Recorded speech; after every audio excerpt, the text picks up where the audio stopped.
You would think after the procurement disaster of the littoral combat ships, affectionately known as little crappy ships, it couldn't possibly get any worse. But the US Navy's like, hold my beer. Welcome to the saga of the the Constellation-class frigates. It's the newest member of what the naval experts are calling a full house of fail.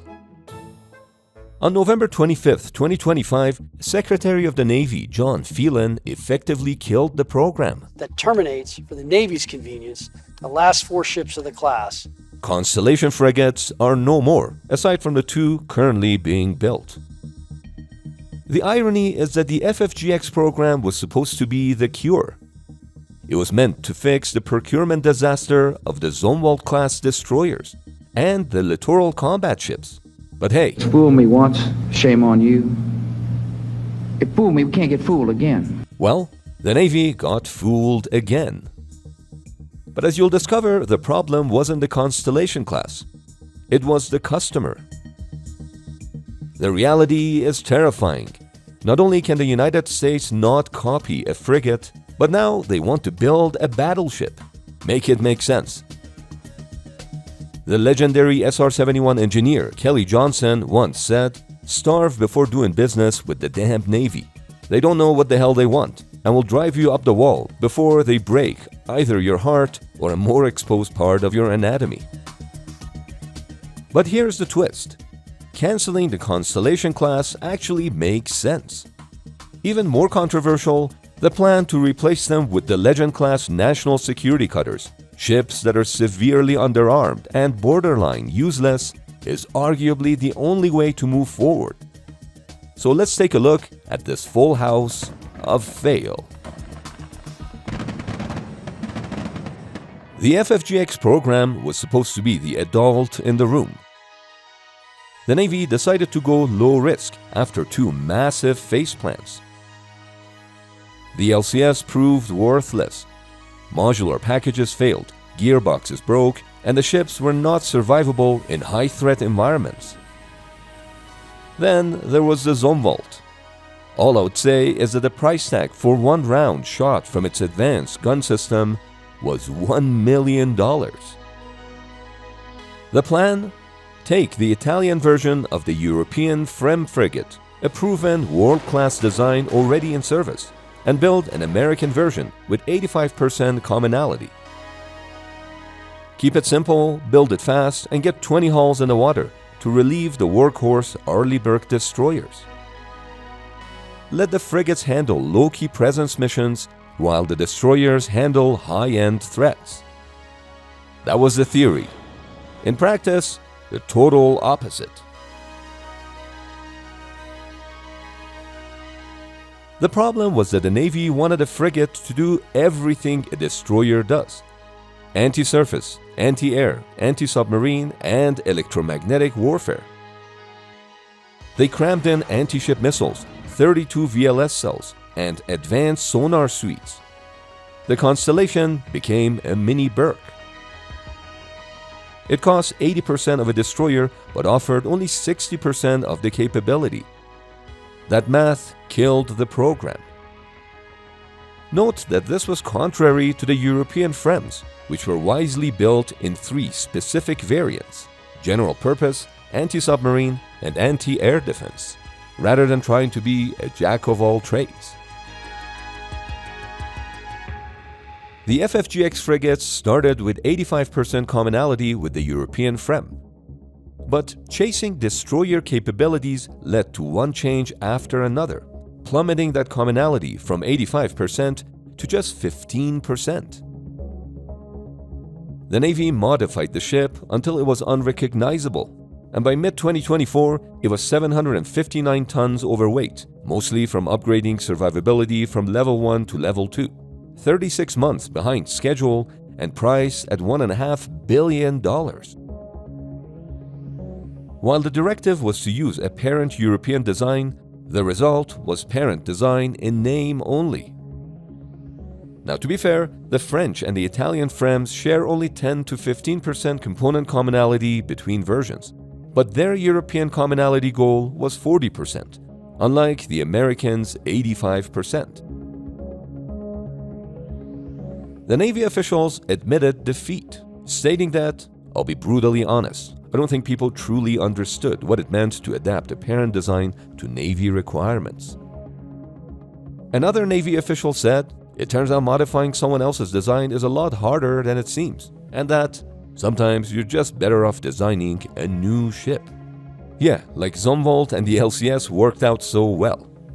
You can't design your own ship and can't even copy someone else's finished ship. But the real nightmare wasn't the redesign.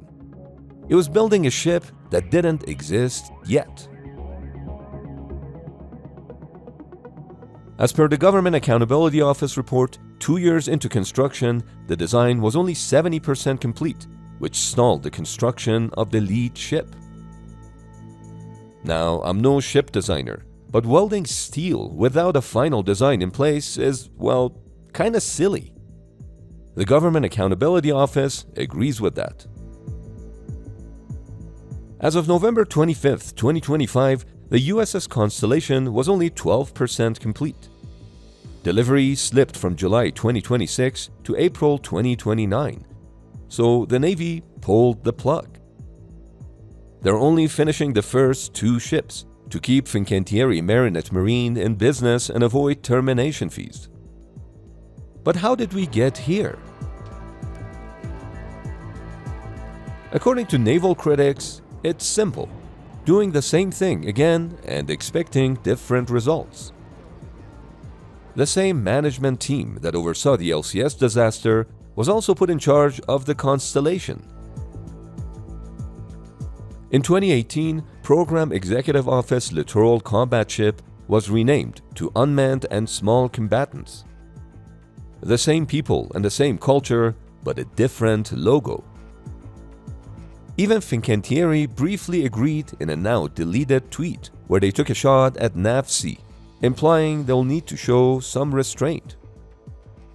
What a massive ship show. Desperate for hulls, the US Navy announced a hard pivot on December 19, 2025, the FFX program.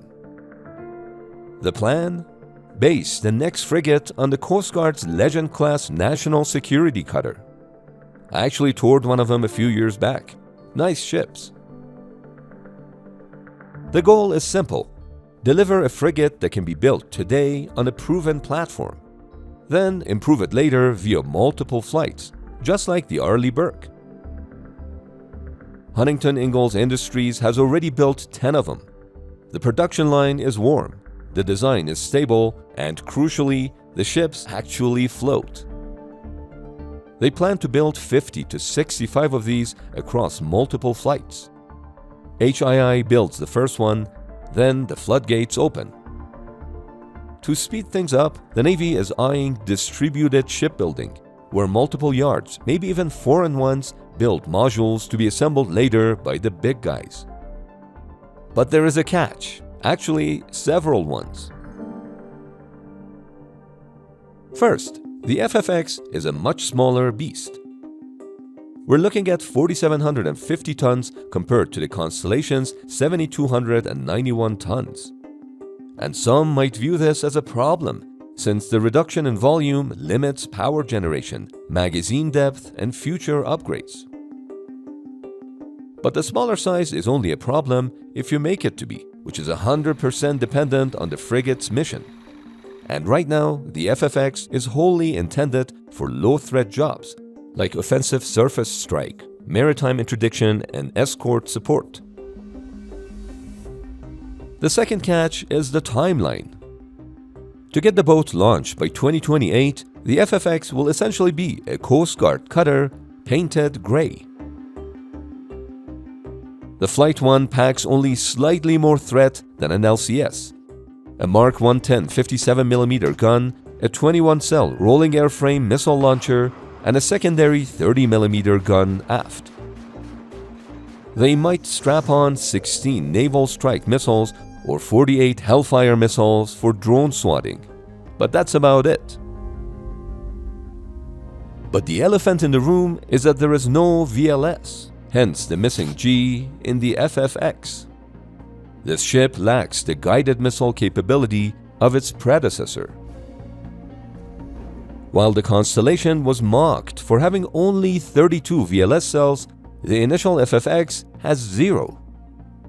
No SM-2s for area air defense, no Tomahawks, no ASROC for sub-hunting. The Navy's solution to this problem is containers. The FFX features a modified stern deck to hold Mark 70 Typhoon launchers. Basically 40-foot shipping containers with 4 VLS cells inside. It can shoot Tomahawks and soon Patriot Pack 3s. It sounds flexible. Swap mission packages with ease. But wait, we've heard this song before. I see you driving up, crossovers breaking down, and I'm like, forget you. I guess the range of my budget wasn't enough. I'm like, forget you and forget her too. This was the exact promise of the LCS, and it failed spectacularly. The mission modules for the LCS took decades to develop and never really worked as intended. The Navy insists it's different this time because the technology actually exists. And to be fair, they've already tested the Typhoon Mark 70 on an LCS, installing it in just 24 hours. But besides containerized weapon systems, the US Navy is also betting on uncrewed platforms, using the frigate as a mothership.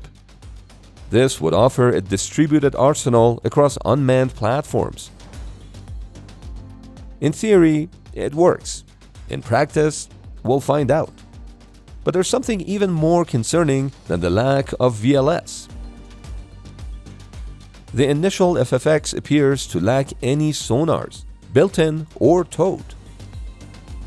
That means no anti-submarine warfare, which is traditionally exactly what frigates do. Even worse, while the Legend class is built to 90% military standards, it does not meet Level 2 survivability. Level 2 means staying in the fight after taking a hit. To make it a true warship like the Constellation or the old Perry class, you need shock hardening, ballistic steel, and redundancies. The bottom line is that these ships will need massive upgrades later. But for now, the FFX is essentially a blue water LCS with triple the range and endurance. It's an offshore patrol vessel. Of course, the internet trolls have already dubbed them ECS, even crappier ships. So essentially, the US Navy is doing a 180-degree turn from the gold-plated jack-of-all-trades Constellation to a bare-bone hull, just to get something in the water. Another 180-degree turn is that any changes to the initial FFX would have to go directly through the Secretary of the Navy to avoid what happened to the Constellation-class. The last successful US Navy surface combatant was designed in the 1980s, the Arleigh destroyer. The reality is that the United States has lost its ability to build warships at scale. Between 1975 and 1989, the Navy pumped out 51 Oliver Hazard Perry-class frigates. Today, it takes 5 to 9 years to build one, depending on the metrics used. In the 90s, it took 5 years to build an aircraft carrier. Today, it takes 12. Now, it didn't have to be this way, as the Legend-based frigate could have been built a decade ago. In fact, back in 2014, Huntington Ingalls proposed multiple variants of patrol frigates based on the National Security Cutter, except that one was armed with VLS, ASW, and other capabilities. Alternatively, back in 2017, the US Navy was looking at reactivating 8 mothballed Perry-class frigates to increase the fleet size, but it was ruled against because it would cost too much money to reactivate old ships that would provide limited combat capabilities. So the Navy's current plan, aside from Flight 3 Arleigh Burke destroyers, is to field a very low mix of underarmed FFX frigates alongside a very high-end mix of battleships. Some say that it's unlikely, while others say that in the year 2155, the Arleigh Flight 9 would still be sailing, as all previous attempts to conceive a new type of warship had failed.